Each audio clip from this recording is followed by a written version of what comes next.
hoje eu vou falar para vocês um pouquinho de quais são os principais requisitos após a reforma da Previdência.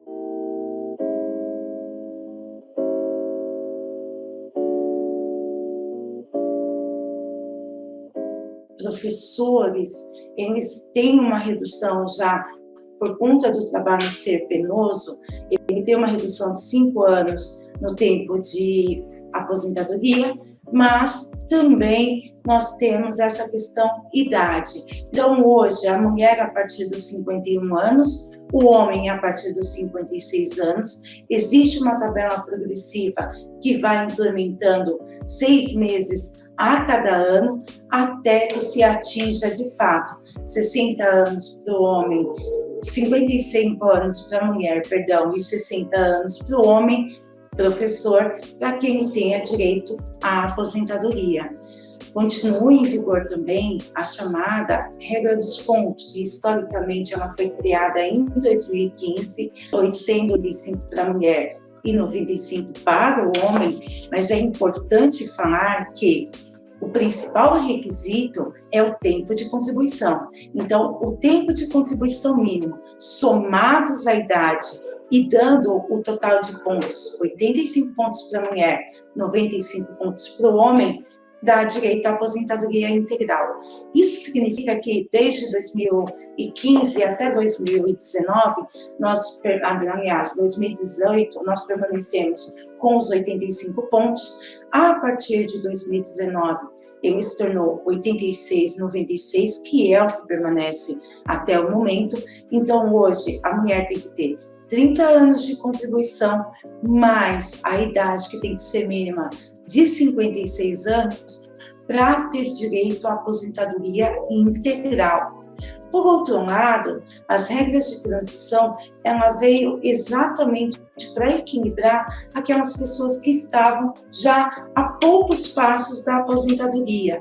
E é importante falar também que na regra dos pontos, essas regras elas são progressivas, então nós estamos em 86,96, a partir de 2021 ela passa a ser 87,97 e assim progressivamente até que a mulher tenha que atingir 100 pontos e o homem 105 pontos para ter direito à aposentadoria integral. Ou seja, a sistemática de cálculo também muda e eu vou falar um pouco mais à frente como vai ser essa sistemática de cálculo, que vai trazer para muitas pessoas algumas... não vai ser mais tão interessante quando implementar as regras, já se aposentar de fato, sem antes verificar, fazer os estudos e ver qual o melhor momento para se aposentar e com que valor vai ser melhor se aposentar. Nós vamos tratar um pouco mais à frente sobre isso e seguindo, falando exatamente das regras de transição, a segunda regra é exatamente a do pedágio 50%. E o que aconteceu, ou o que acontece nessa regra do pedágio 50%? Mulheres que tenham hoje 28 anos de contribuição e homens que tenham 33 anos mínimo de contribuição, eles estão há 2 anos da aposentadoria. Na regra dos 50%, do pedágio 50%, a mulher, se ela tem 28 anos de contribuição, ela vai precisar dos 2 anos mais 50% para aí ela implementar o direito à aposentadoria. Isso significa que a mulher vai ter que trabalhar não mais 2 anos para atingir os 30 anos de contribuição, mas ela vai ter que trabalhar 31 anos, ou seja, os 2 anos que faltam, mais de 50% dos 2 anos, que dá 3 anos de contribuição, para aí sim ela ter direito à aposentadoria e conseguir um melhor benefício. Por outro lado, pessoas que estejam entre 7 ou 5 anos da aposentadoria, foi criada uma outra regra, que é a chamada regra do pedágio 100%. Então, no exemplo anterior, como eu disse, uma mulher com 22 anos com 28 anos de contribuição, ela teria que trabalhar mais 3 anos para ter direito à aposentadoria.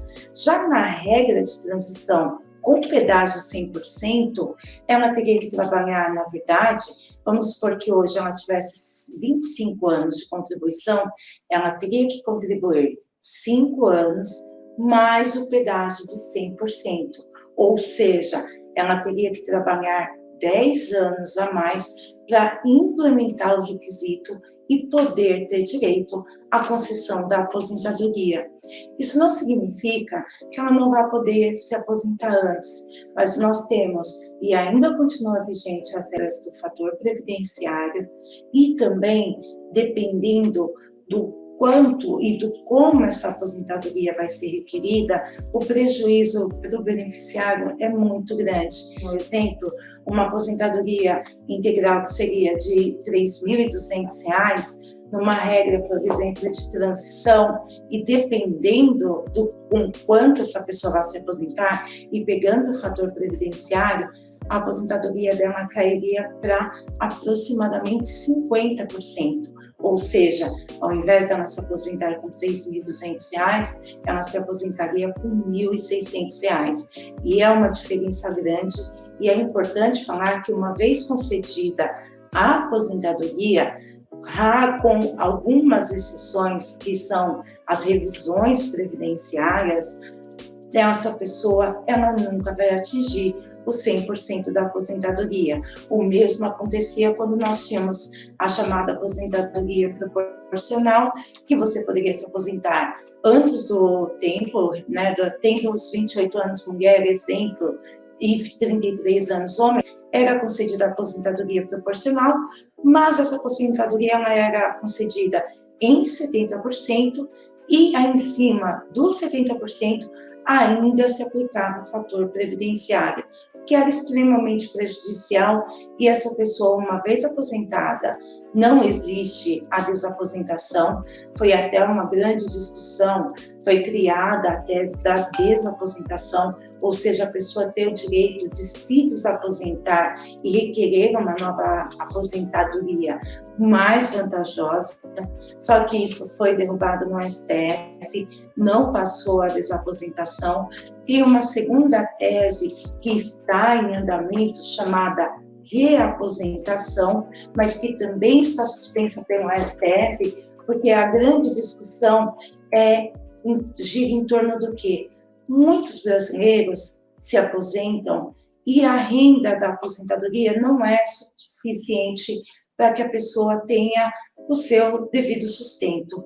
Por conta disso, essas pessoas, elas fizeram o quê?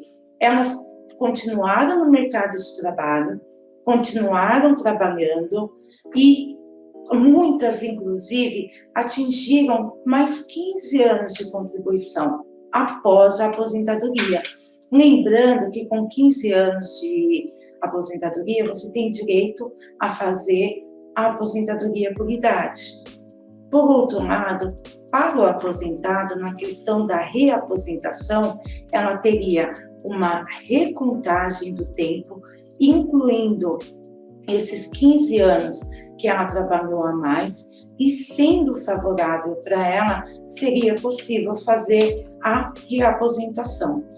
Em primeiro grau, em primeira instância, muitas decisões elas foram positivas, mas quando subiram para a discussão no STF, de fato, a reaposentação também foi suspensa, continua suspensa.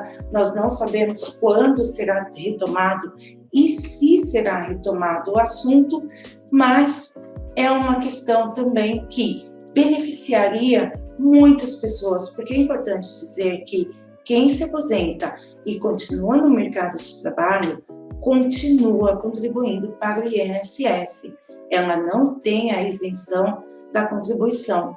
Só que este valor que ela está contribuindo não vai retornar para ela. Por quê? Hoje a nossa sistemática previdenciária ela é contributiva, retributiva. Ou seja, eu tenho que contribuir para poder receber. Só que eu, como aposentado, e se já estiver aposentado, e mesmo que eu estiver no mercado de trabalho, eu não vou ter direito a essa retribuição ou reaposentação. Por outro lado, aí vem uma terceira tese que também está sendo muito divulgada, que é a chamada revisão da vida toda. É uma tese também extremamente interessante, porque, como eu falei ontem para vocês, o cálculo da Previdência ele é feito com base nos recolhimentos previdenciários a partir de julho de 1994 até a data de entrada do benefício.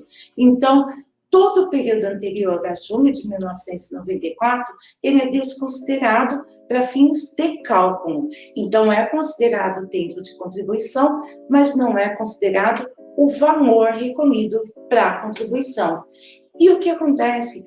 Muitas pessoas que trabalharam nas décadas de 70 e 80, principalmente, e tinham salários elevados, o que acontece? O valor da aposentadoria caísse. Na revisão da vida toda, é feito um cálculo.